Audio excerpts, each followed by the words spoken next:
एक गोष्ट तुम्हाला सांगायची की आता मधल्या काळात काही त्या बदलापूरला काही दुःखद घटना घडली. म्हणजे महिलांच्यावर मुलींच्यावर कुठं ना कुठं अन्याय अत्याचार होत.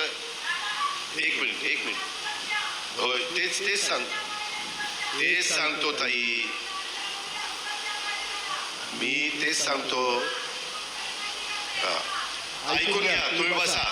तेच सांगतो, जरा नीट ऐका. माझं बोलणं झाल्यावर मग मला बोला. महिलांवरचा अत्याचार हा अक्षम्य गुन्हा आहे. त्याला माफी नाही. दोषी कुणी असो त्याला सोडणार नाही. ऐक ना बाई, सरकार येतील, सरकार जातील, पण महिलांच्या सुरक्षेबाबत कोणालाही पाठीशी घातलं जाणार नाही. महिला सुरक्षेला सर्वोच्च प्राधान्य, सर्वोच्च.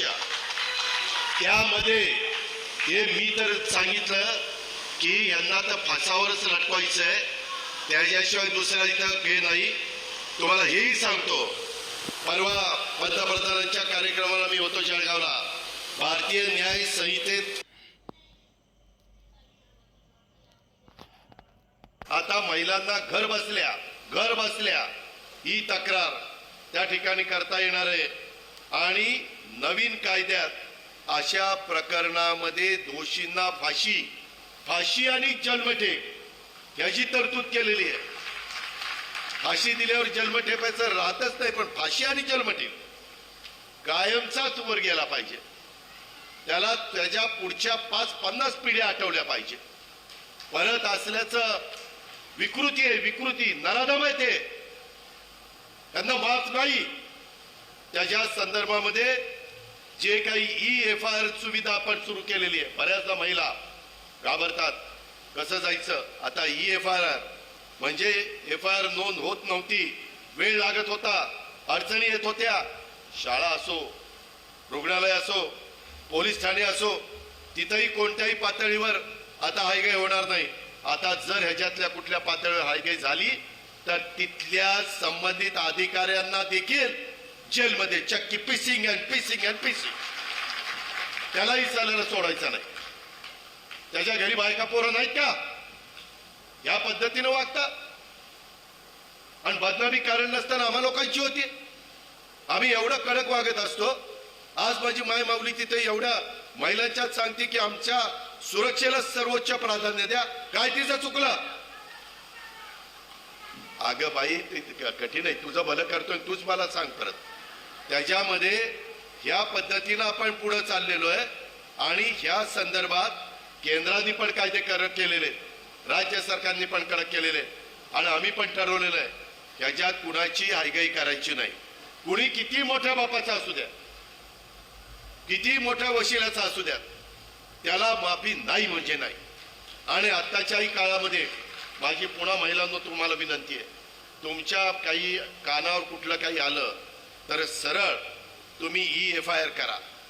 त्याच्यामध्ये ही तक्रार तुम्हाला नोंदवण्याचा अधिकार दिलेला आहे. आणि मग पोलीस ठाणं कसं नोंदवून घेत नाही, किंवा शाळा नोंद का घेत नाही, किंवा इतर वेगवेगळे रुग्णालय त्याच्यामध्ये का नोंद घेत नाही, त्याबद्दलचा पुढच्या गोष्टी त्या ठिकाणी होईल. ही गोष्ट आपण लक्षात घ्या. आम्ही कुणाला माफ करणार नाही. आणि ह्याच्यामध्ये त्या पश्चिम बंगालमध्ये तर इतकी क्रूर पद्धतीनं तिथं हत्या केली आहे का आपल्या भगिनीची, डॉक्टर बाईची, मी सांगू शकत नाही. इतके नालायक ते नराधमानं विकृत लोक आहेत. एवढ्यावर नाही, 2-3 दिवसापूर्वी युगपुरुष छत्रपती शिवाजी महाराजांचा, जरा बाजूला आहे, छत्रपती शिवाजी महाराजांचा वाऱ्यामध्ये एक पुतळा तिथं पडला.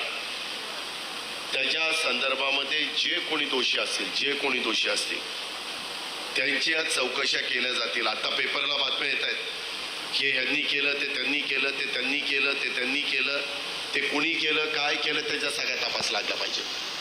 त्याच्या संदर्भामध्ये मी राज्याचा उपमुख्यमंत्री म्हणून सांगतोय, मी याबद्दल महाराष्ट्रातल्या 13 कोटी जनतेची माफी मागतो की युगपुरुष छत्रपती शिवाजी महाराज हे आपल्या सगळ्यांचं दैवत आहे. आणि त्या दैवताचा पुतळा त्या पद्धतीनं असा वर्षाच्या आत ह्या पद्धतीनं ते नादुरुस्त होणं किंवा पडणं हे सगळ्यांना धक्का देणारी बाब आहे.